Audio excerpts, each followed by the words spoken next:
Mini vlog ng Family of 5. Sa wakas nga ay tumila na ang ulan at may pasok na ulit. Wednesday nga ito at hindi nga nakapamalengke si Daddy kasi nga kahapon pa high blood na siya. Ang sabi ko nga sa kanya ay magpalab na siya para sure. Kaya naman 5 AM pa lang ay umalis na siya para nga magpunta doon sa Bustos sa may Holy Grail. Doon nga daw siya magpapalab test. Hindi ko na siya nasamahan kasi wala nga magbabantay sa mga bata. Isa pa nga kailangan ko din gumayak ng maaga dahil maaga yung pasok ko ngayon. Balik tayo dito. Nagtataka nga ako bakit pabalik siya, yung pala nakalimutan daw niya yung kapote at baka umulan na naman. Pag alis nga niya ay nag-asikaso na rin ako, nag-init na rin ako ng tubig. Tapos nagsalang na rin ako ng kanin dito sa rice cooker. Ang ginamit ko na nga yung solar kasi may charge pa naman. Malaking katitiran din yung solar setup na to kasi bumaba naman din yung kuryente namin or yung bill namin sa kuryente. Nung kumulo na nga yung tubig ko, naligo na ako bago pa magising yung mga chikiting ko. Hindi mo na ako nagsuot ng uniform dyan kasi nga igagaya ko pa naman sila. Nag-init lang ulit ako ng tubig dyan para makapagtimpla ako nitong honey ginger lemon tea. Ang ganda nga din ng epekto sa akin ng tsaa na to. Dati nga constipated ako pero ngayon okay naman ako. Nirecommend lang din sa akin to ni Ma'am Chris and pati yung asawa ko, ito na rin yung iniinom pagka nandito siya sa bahay kasi kadalasan kapag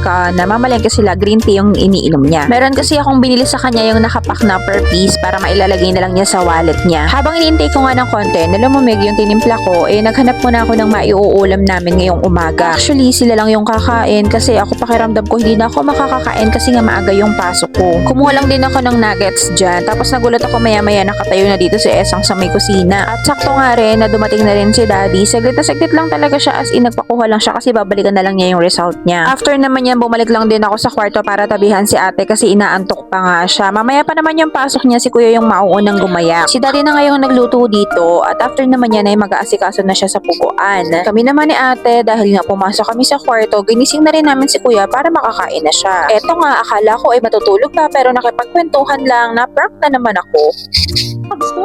Ang dami toy ako. Ano gusto mo? Hindi work money? Wait lang. Work money. Para may pambili ng toys tsaka gamis. Ang dami. Diba? Lego tayo. Ano sabi doktor? Hindi. Sabi ni doktor? Reset daw. Sakit. Hindi sakit na. Very good. Ayaw po tanggal. Bakit?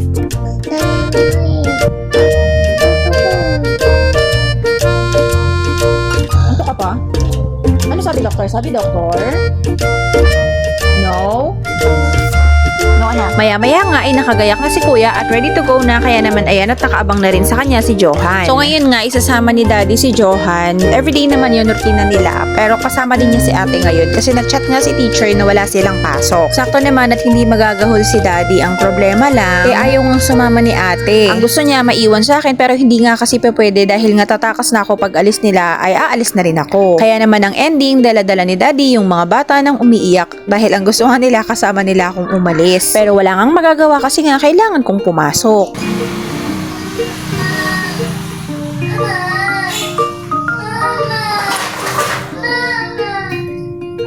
Pag alis nga nila, ayan at nagmamadali na rin akong umalis. Nagkasikaso pa kasi ako ng babaunin ko, hindi nila ako pwedeng maabutan kasi pag naabutan nila ako, lalo akong mahihirapang umalis. Ayan nga at hindi ko na nga naligpit yung mga nakakalat na laruan. Kapag niligpit ko pa yan, ay naku po maaabutan na nila ako kaya naman nagchat na lang ako kay Daddy na siya na yung bahala dito. Pagdating ko naman dito sa school, nag-in lang ako and then pumasok na ako dito sa clinic, wala pa yung mga kasama ko. Medyo napaaga kasi ako ng pasok pero ayos lang din naman yun para magawa ko yung mga dapat kong gawin. So binaba ko lang yung mga gamit ko and nag-ayos lang ng konti dahil kailangan kong tingnan kung nag-aayos na sila sa labas. Kasama nga kasi ako sa committee doon sa blessing ng bagong building namin. Kami yung naka-assign doon sa may decoration. At pagdating naman ng 9 ay may ganap ulit ako dahil ako nga yung may hawak ng lead ng lupang hinirang sa orientation ng aming SBFP or School-Based Feeding Program. Habang wala pa nga yung mga kasama ko, nagbukas muna ako ng laptop para makapag-edit nung ipang-train ko doon sa aking mga copy readers. Pero maya-maya nga may narinig na ako na nag-aayos sa labas kaya naman lumabas ulit ako at nakita ko na yung mga kasama ko na nandun na sa bagong building. Kaya naman nag-start na kaming mag-ayos. Ang problema nga, mali yung pagkakasetup ko ng camera ay talaga naman sa labas nakafocus imbis na sa amin. Kaya naman ang ending, ayun at wala akong naging video. I mean, meron naman, pero ito na yon yung patapos na kami. Yung second shift naman yung tatapos nito kasi may klase na kami. Ito yung mga kasama ko nag-ayos, si Ma'am Claudine at si Ma'am Jelly. So yung susunod na shift naman sa amin, tatlo rin silang mag-aayos. And yung mga flowers na ginamit namin ay galing yan sa mga grade 6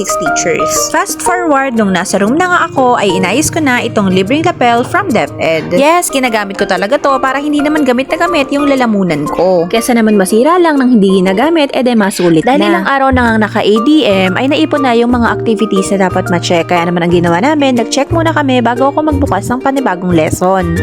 Tatlo yun. Yung una, may babasahin na maiksing storya. Yung pangalawa, lecture, Christian. Tapos yung pangatlo, yun na yung activity. Number 2, letter C. Apo, letter C. Number 3, letter C. Pagkatapos naman nun, ay i-discuss ko lang ulit sa kanila yung mga lessons nung nawala ng face-to-face classes. Nag-send naman ako ng activities pero iba pa rin kasi kapag ka na-i-explain mo sa klase. Syempre, gamit pa rin ng lapel from DepEd. Brianna. Okay, real. Gusto pa rin naman, di ba? Yung mami ay nakapili yung kanyang mga anak. So, ay mahal niya yung kanyang mga anak. Next, number 4. Eto naman yung ganap nung bandang 12 na nagpareses ako sa mga bata ko. At kinuha ko saglit yung pinabili kong ulam dun sa clinic. Fast forward nung bandang alas 2 ng mahigit, tapos na yung klase ko, nito pa lang kami magla-lunch. And dahil nalipasan na rin ako ng gutom, konti lang yung nakain ko and sobrang dami pang natira ng baon ko. So after ko naman kumain, ay nagpump lang din ako kasi nga ramdam ko na medyo mabigat na rin talaga. So habang nagpapump nga ako dyan, ay nagsastart na yung blessing ng bagong building dun sa labas. Habang nagpapump nga ako dyan, papalit-palit ako kasi kakaunti lang yung nakuha kong gata since wala pa naman ako talagang nakain. Actually, yung konting lunch ko, yun na yung nakain ko. And then kumain lang din ako ng tinapay kanina. After naman yan, nakaprint lang din ako sa room nila Ma'am Chris, sinamahan nila ako kasi kailangan kong i-reprint yung aking Form 6. Nagpasa kasi ako ng wellness leave, kailangan yun. Eh, may mali dun sa nai-enter kong data kaya kailangan ko pang ma-reprint para maipasa na ni Sir Henry. Halos magpa-5 na rin nang natapos yung program dun sa bagong building. May kainan pa after nun pero hindi na ako kumain kasi gustong gusto ko na rin umuwi. Pag uwi ko naman, eto yung naging ganap, sumalubong sa akin si ate at nagkahanap na agad ng surprise. O paano, hanggang dito na lang. Salamat sa panonood. God bless. Bye!